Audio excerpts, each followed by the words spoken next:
आज हम एक ऐसे लग्जरी सेगमेंट के प्रोजेक्ट में आए हैं जिसमें आपको ब्रोशर पे कोई चीज एक्सपीरियंस नहीं करनी, जैसे फ्लैट का साइज, एमिनिटीज, स्विमिंग पूल। आपको लाइव इस प्रोजेक्ट पे विजिट करना है और सारी चीजें इंक्लूडिंग फ्लैट, सैंपल, एमिनिटीज सब आपको खुद विजिट करके एक्सपीरियंस करना है यहाँ पे। जैसे कि बैंकेट हॉल, ये जिम और yoga centre, indoor badminton court कोई बिल्डर दे नहीं रहा है आज के टाइम पे, cricket pitch, all weather swimming pool with spa and sauna. अपने दोस्त यारों के साथ प्राइवेट थिएटर में चैंपियंस ट्रॉफी एंजॉय करनी है तो वो भी आपको इस प्रोजेक्ट में मिलेगा। Hello everyone, welcome to my YouTube channel team Aman Chawla.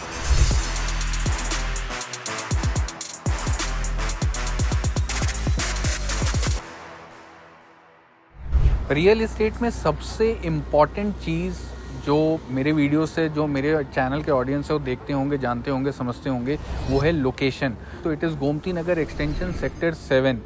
अगर पुलिस हेडक्वार्टर से अगर मैं बात करूं तो 300 के डिस्टेंस पे है। सिर्फ 2 किलोमीटर्स आगे cantt area, cantonment area start हो जाता है। तो बहुत ज़्यादा प्रोजेक्ट्स या बहुत ज़्यादा भीड़ नहीं होगी आने वाले टाइम में। और इस रोड का एक ड्रॉबैक हुआ करता था, जाम, कंजेशन, क्योंकि एक बॉटल नेक बनता है।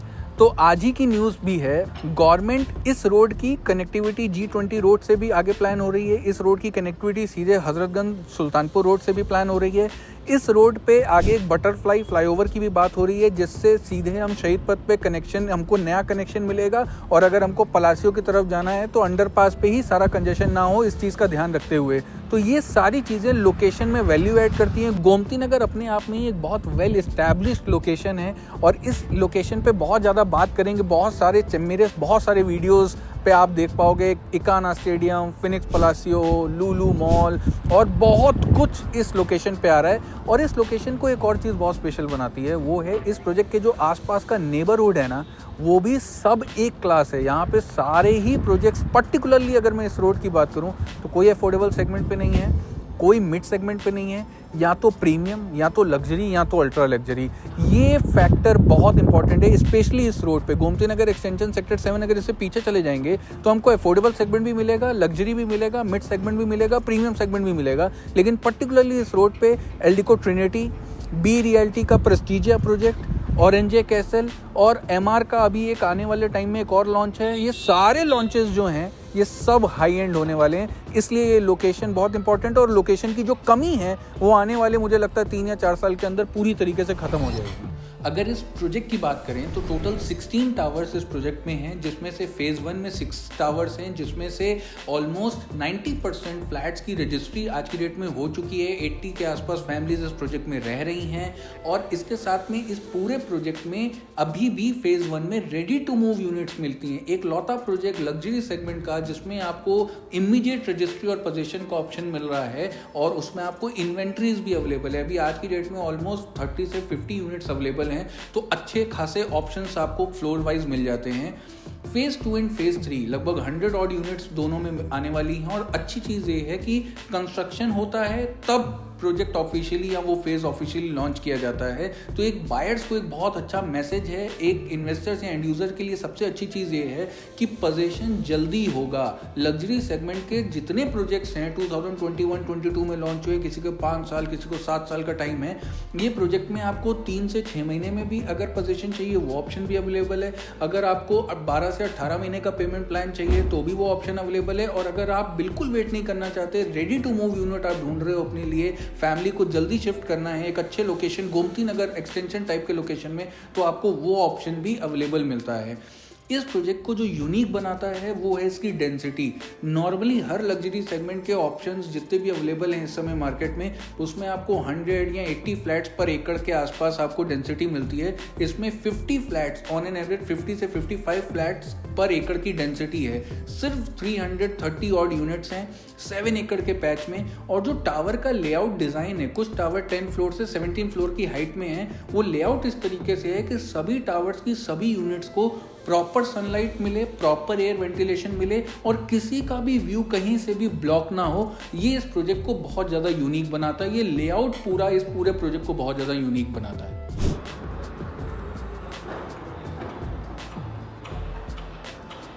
मैक्सिमम प्रोजेक्ट के बेसमेंट्स बहुत डल, डार्क ये एक ऐसा बेसमेंट है जो बड़ा लाइवली है। यहाँ पे natural day light ventilation, sunlight, proper air ventilation, और लग ही नहीं रहा है कि हम किसी प्रोजेक्ट के बेसमेंट में आए हैं, which is a very good thing.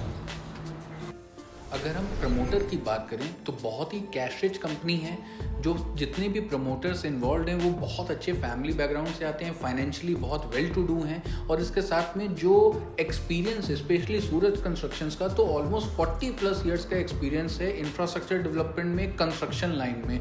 तो ये एक बहुत एडेड एडवांटेज मिलता है हर उस कस्टमर को जो, क्योंकि रियल एस्टेट एक कंस्ट्रक्शन रिलेटेड इंडस्ट्री है, तो जो प्रोजेक्ट में इन्वॉल्व लोग हैं, प्रमोटर्स हैं, उनको कितना डीप नॉलेज है उस प्रोजेक्ट के कंस्ट्रक्शन लाइन से, ये बहुत इंपॉर्टेंट रोल प्ले करता है प्रोजेक्ट की ओवरऑल कंस्ट्रक्शन और बिल्ड क्वालिटी में। और इसके साथ में अगर मैं बात करूं जो इस प्रोजेक्ट का मेन यूएसपी है, हमने जब वीडियो का स्टार्ट किया था तो हमने आपके साथ बताया था कि ये यूरोपियन थीम पे बन रहा है। सिर्फ बोलने भर के लिए नहीं, बहुत सारे लग्जरी सेगमेंट के प्रोजेक्ट जो हैं वो यूरोपियन थीम या कोई और थीम को सिर्फ उठा लेते हैं, कॉपी करते हैं और उसको पेस्ट करते हैं ब्रोशर्स में। यहाँ पे जो प्रोजेक्ट का डिज़ाइनर है MVRDV ग्रुप, वो भी बाहर यूरोप से ही आए हैं और इंटरनेशनली बहुत वेल रिनाउंड नेम है, बहुत अवार्ड्स मिल चुके हैं। और जो लैंडस्केप डिज़ाइनर हैं टोपोटेक 1, वो भी जर्मनी से आए हैं, यूरोप से आए हैं, और वो इस पूरे प्रोजेक्ट के साथ landscaping as a landscaping designer जुड़े हुए हैं। बड़े इंटरनेशनल नेम्स हैं, इंटरनेशनली बहुत अच्छा रिकग्निशन मिला हुआ है, बहुत बड़े नाम हैं, और वो इस प्रोजेक्ट के साथ हैं। तो ये सारी चीज़ें प्रोजेक्ट की एक ओवरऑल कॉस्ट में, जो लोग रहेंगे उनकी ओवरऑल एक लाइफस्टाइल में, रोजमर्रा की लाइफ में कैसे वैल्यू ऐड करते हैं, तो ये बहुत ज़्यादा ध्यान रखा गया। और हर वो चीज़ कोशिश की गई है कि कैसे इस प्रोजेक्ट को बाजार में जितने और लग्जरी प्रोजेक्ट्स चल रहे हैं उससे कैसे इसको स्टैंड आउट कर सकते हैं, ये अलग लगे, इसका नाम अलग दिखे, इसका एलिवेशन अलग दिखे, और इसका पूरा जो डिज़ाइन है वो एंड यूजर्स के, जो लोग इस प्रोजेक्ट के साथ जुड़ने वाले हैं, उनको कैसे वो एक एक्स फैक्टर दे सकता है। बहुत छोटी सी चीज़ है, लेकिन यहाँ बेसमेंट में हर टावर को अपना अलग नंबर लिखा हुआ है, सो दैट कि कोई कन्फ्यूजन ना हो। ये पूरा आपको अक्रॉस पूरे बेसमेंट में मिलने वाला है। ये छोटी छोटी चीज़ें प्रोजेक्ट को बाकी सभी प्रोजेक्ट से थोड़ा सा हटा देती हैं, बता देती हैं कि प्रमोटर कितना इंटरेस्टेड या कितना इंक्लाइंड है कस्टमर को कितनी चीज़ आसान बना सकें उसके लिए। अगर मैं बात करूं यूनिट्स की, तो इसमें 3, 4 एंड 5 BHK के ऑप्शंस मिल जाएंगे, साथ में कुछ पेंट हाउस के ऑप्शंस भी हैं। कारपेट एरिया जो है वो 1327 स्क्वायर फुट 3 BHK का स्टार्ट होके 3587 स्क्वायर फुट तक जाता है पेंट हाउस के केस में। और ये दोनों ही ऑप्शंस में मैंने बालकनी को इंक्लूड किया हुआ है। इसमें 1300 स्क्वायर फुट का टेरेस एरिया अलग से मिलता है। 3 एंड 4 BHK की अगर मैं बात करूँ तो 1 करोड़ 80 लाख रुपये से स्टार्ट होके ऑलमोस्ट 3 करोड़ के अंदर 3 एंड 4 BHK के ऑप्शंस आ जाते हैं। और जो पेंट हाउस यूनिट्स हैं जिसमें बड़े टेरेस एरिया हैं, वो 5 करोड़ से लेकर 6.5 करोड़ तक की रेंज में जाते हैं। ये मैं आपको सबसे छोटी यूनिट 1400 स्क्वायर फुट के कारपेट एरिया में बना सिर्फ 3 BHK उस फ्लैट में लेकर के आया हूँ। ये हो गया हमारा फॉयर एरिया। फॉयर एरिया से एंट्री लेते ही यहाँ पे एक मंदिर या पूजा के लिए एक अलग से स्पेस आपको मिलता है। फिर ये हमारा ड्राइंग एंड डाइनिंग एरिया, जिसमें इधर पे हमारा आ जाता है drawing area with the balcony. हमको अच्छी वाइड लेंथ एंड ब्रेथ दोनों में हमको अच्छी बड़ी स्पेस एक मिल जाती है, ओपन एरिया, एक ओपन बालकनी मिल जाती है। ये हो गया हमारा डाइनिंग स्पेस। इस डाइनिंग स्पेस के साथ में हमको कॉमन वॉशरूम मिल जाता है जो अभी बेडरूम के साथ भी अटैच है। अब हम चलते हैं किचन। एंट्री पे ही हमको यहाँ पे कैबिनेट मिल सकती है, क्रॉकरी यूनिट अगर आपको करना है या कुछ भी स्टोरेज आपको यहाँ क्रिएट करनी है। ये रेफ्रिजरेटर एरिया हो गया, उसके साथ में दोनों पैरेलल स्लैब्स के साथ में हमको एक अच्छा खासा एक बड़ा किचन मिल जाता है along with the utility balcony. अब हम आए अपने बेडरूम नंबर 1 में। यह हमको फर्स्ट बेडरूम मिलता है। इसके साथ में हमको अलॉन्ग विद अलग से separate wardrobe area, dressing area, इसके साथ में एक वॉशरूम। इस बेडरूम में आपको विंडो का ऑप्शन है। बहुत स्मार्टली इस साइज में यूनिट को प्ले किया गया है, जिसमें बालकनी की वजह से कारपेट एरिया कॉम्प्रोमाइज ना हो, तो इसमें सिर्फ आपको विंडो का ऑप्शन मिलता है इस बेडरूम में। ये है हमारा मास्टर बेडरूम, सबसे बड़ा रूम, वाइड रूम। इसमें भी हमको एक बालकनी एरिया मिल जाता है साथ में। बालकनी के साथ में सामने डबल वार्डरोब स्पेस और साथ में हमको वॉशरूम मिलता है जो लॉबी से भी अटैच है। थर्ड बेडरूम, इसमें अगेन हमको डबल वार्डरोब स्पेस या एंट्री पे मिल जाता है। इसके साथ में हमको एक बेडरूम है, ये बेडरूम एरिया, जो कि ड्राइंग रूम की जो बालकनी है उसके साथ में इस डोर से आप एक्सेस करके आप यहाँ पे बालकनी को एक्सेस कर सकते हो, जो ड्राइंग रूम की बालकनी थी और इस बालकनी की कॉमन है। इसके साथ में अपना सेपरेट वॉशरूम, और इसमें भी आपको वेंटिलेशन के लिए बालकनी को तो एक्सेस करने का ऑप्शन है, साथ में विंडो भी मिलती है जिसमें आपको नेचुरल एयर वेंटिलेशन और सनलाइट ये दोनों मिलती रहे। और साथ में अगर बाहर बालकनी एक्सेस करना चाहते हो तो आप सीधे यहाँ से डायरेक्टली बालकनी एक्सेस कर सकते हैं। ये मैंने सबसे छोटा कारपेट एरिया आपके लिए कवर किया है जो अभी यहाँ पे दिख रहा है हमको। इसके बाद हम इसमें 1430 स्क्वायर फुट से लेके 1900 स्क्वायर फुट तक के कारपेट एरिया की यूनिट्स इसमें अवेलेबल हैं। और पेंट हाउस में वीआरवी सेटअप भी कंपनी दे रही है, डुप्लेक्स यूनिट में भी वीआरवी सेटअप दे रही है। आने वाले टाइम में जब वो यूनिट्स रेडी हो जाएंगे वो भी आपके बीच में लेकर के आएंगे।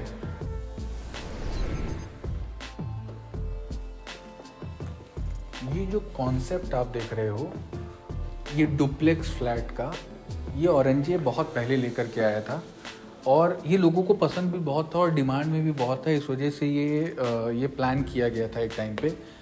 लेकिन ये प्रोजेक्ट, मेरे वीडियो से आपको एक आइडिया लगा होगा, ये प्रोजेक्ट जो है हमारे हिसाब से हर प्रोजेक्ट का एक टाइम होता है। तो मेरे हिसाब से औरंजे का टाइम ये है। ये प्रोजेक्ट एक टाइम पे बहुत ज़्यादा मार्केट नहीं हुआ, लेकिन आज प्रमोटर्स बहुत एक्टिव हैं प्रोजेक्ट को मार्केट या प्रमोशन के तौर पे। साथ ही साथ जो फीडबैक लिए गए फेज़ 1 में कस्टमर्स के, उनमें उनके फीडबैक के हिसाब से फेज़ 2 और फेज़ 3 के लेआउट प्लान्स में कुछ ट्विकिंग की गई ताकि कस्टमर एक्सपीरियंस और इन्हेंस हो। और एट द सेम टाइम जो ये पूरे प्रोजेक्ट का एलिवेशन प्लान है उसमें एक यूनिक चीज़ और भी है। यहाँ बिल्डर एक ही वॉल बना दे और उस पर प्लास्टर करे, ये बड़ी बात है। यहाँ पे 2 पैरेलल वॉल्स चलती हैं जिससे इंसुलेशन, सीलन, सीपेज इसमें और साथ में लुक, जो ओवरऑल लुक है, सब में एक वैल्यू ऐड होती है और कंस्ट्रक्शन क्वालिटी इनहेंस होती है। अब समझते हैं इस बात को कि end user, as an end user मुझे इस प्रोजेक्ट में क्यों इंटरेस्ट होना चाहिए। इस लोकेशन पे particularly Gomti Nagar extension sector 7 को अगर हम 2 हिस्सों में डिवाइड कर लें, लेफ्ट साइड में जहाँ पे पुलिस हेडक्वार्टर है, एक तो वो सेक्शन जहाँ पे Rishita Manhattan, Omaxe resort, Omaxe residency 1, R2, grand, Hazratganj, बहुत सारे प्रोजेक्ट्स हैं। और एक ये साइड ऑफ द प्रोजेक्ट जिसमें 6 या 7 ग्रुप हाउसिंग के प्रोजेक्ट्स हैं, 1-2 प्लॉटेड डेवलपमेंट है, और उसके बाद फिर गोमती रिवर है। फर्दर आगे कंस्ट्रक्शन नहीं होना, और आगे कैंट एरिया है तो उधर भी कंस्ट्रक्शन नहीं होना।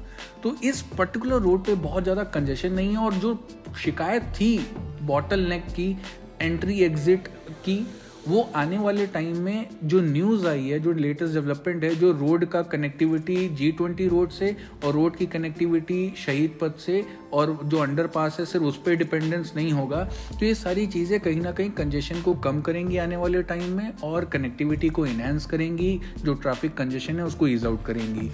और जो लेआउट प्लान्स को लेके जो ट्विकिंग की गई है वो फिर अगेन कहीं ना कहीं वैल्यू ऐड करती है। तो जो एंड यूज़र है उसको यहाँ क्यों इंटरेस्टेड होना चाहिए इस प्रोजेक्ट में। एक तो सबसे यूनिक एलिवेशन प्लान है, अभी तक ऐसा एलिवेशन प्लान लखनऊ ने एक्सपीरियंस नहीं किया। सेकेंडली, लग्जरी सेगमेंट का प्रोजेक्ट गोमती नगर एक्सटेंशन में, जहाँ पे आपको इन्वेंट्रीज रेडी टू मूव में भी अवेलेबल है, जहाँ पे इन्वेंट्रीज 3 से 6 महीने के पोजीशन टाइम में भी अवेलेबल है, और जहाँ पे इन्वेंट्रीज 12 से 15 महीने के ड्यूरेशन में भी अवेलेबल हैं। तो एंड यूज़र जो लोग जल्दी शिफ्ट करना चाहते हैं अच्छी लोकेशन पे और टाइम बहुत ज़्यादा नहीं है उनके पास में, वेट नहीं करना चाहते लंबा, तो उन लोगों के लिए ये प्रोजेक्ट बेस्ट सूट करता है। और अगर मैं वैल्यू और प्राइस की बात करूं तो वेल प्लेस्ड है आज के हिसाब से। अगर मैं प्राइस के आसपास के प्राइस ट्रेंड्स को देखूं और आने वाले टाइम में जिस तरीके के प्राइस ट्रेंड होंगे उसके हिसाब से अगर मैं बात करूं, इन्वेस्टर्स उनके लिए इस प्रोजेक्ट में क्या कुछ है? डेफिनेटली है। अगर टीम अमन चावला किसी प्रोजेक्ट में कुछ एंगल दे रही है तो डेफिनेटली कुछ सोच समझ के हम करते हैं। अगर आपके पास 1 करोड़ से लेके 1 करोड़ 30 लाख रुपीस तक का अमाउंट आप इन्वेस्ट करना चाहते हो, देन डेफिनेटली हम आपको 15 से 20% तक का रिटर्न इस प्रोजेक्ट में 1 साल 12 से 13 महीने के टाइम ड्यूरेशन में हम आपको दे सकते हैं। इस वीडियो को सेव कर लीजिएगा, इस बाइट को भी सेव कर लीजिएगा। हम जब भी कोई इस तरीके का वीडियो लाते हैं तो होता क्या है कि अगर आपने जल्दी एक्ट नहीं किया तो चीज़ें निकल जाती हैं, टाइम निकल जाता है, यूनिट निकल जाती है। हमने ओमेक्स हजरतगंज का एक वीडियो किया था 25 से 30 लाख की रेंज में, आज 50 लाख रुपीज़ का रेंज पहुंच चुका है। और वीडियो मैंने जो वैल्यू बोली थी और जो वैल्यू तब थी, आप वीडियो में जाके उसको चेक कर सकते हैं। ऐसे ही ओकास रेजिडेंसी एक समय पे 3300 रुपीज़, आज 6300 रुपीज़। हाल ही में ओरो कॉन्स्टेला जो जस्ट अभी 5500 के रेट से स्टार्ट होकर आज 7800 रुपीज़ पर स्क्वायर फुट। तो अगर इन्वेस्टर्स कुछ पैसा बनाना चाहते हैं, शॉर्ट टर्म इन्वेस्ट करना चाहते हैं, नहीं लॉन्ग टर्म जाना चाहते हैं 2, 3, 4 साल के लिए, तो इस प्रोजेक्ट में कुछ एक इन्वेस्टर एंगल है, उसको समझने के लिए आपको सेल्स टीम के साथ या हमारी टीम के साथ कनेक्ट करना पड़ेगा, तब हम आपको ज़्यादा बेटर एक्सप्लेन कर पाएंगे। इन्वेस्टर्स के लिए भी इस प्रोजेक्ट में कुछ है, शॉर्ट टर्म इन्वेस्टर्स के लिए और एंड यूजर्स के लिए भी इस प्रोजेक्ट में कुछ ना कुछ यूएसपी है जो कहीं ना कहीं फेवर करती है, जो पूरे लखनऊ में अभी नहीं हो रहा, वो इस प्रोजेक्ट में कुछ अलग से मिल रहा है। तो मुझे लगता है ये वीडियो इन्वेस्टर्स एंड यूजर्स दोनों के लिए हेल्पफुल होगा। और इस तरीके का वीडियो अगर आपको अच्छा लगता हो तो प्लीज़ आप हमको कमेंट सेक्शन में बताएं। और आपको गोमती नगर एक्सटेंशन में कौन सा लग्जरी सेगमेंट का प्रोजेक्ट आपका फेवरेट है और क्यों, इस पे भी जरूर कमेंट सेक्शन पे हमको बताएं। और अगर ये वीडियो अच्छा लगा हो तो प्लीज़ लाइक करिएगा, चैनल को सब्सक्राइब करिएगा और अपना प्यार यूं ही बनाए रखिएगा। Thank you so much.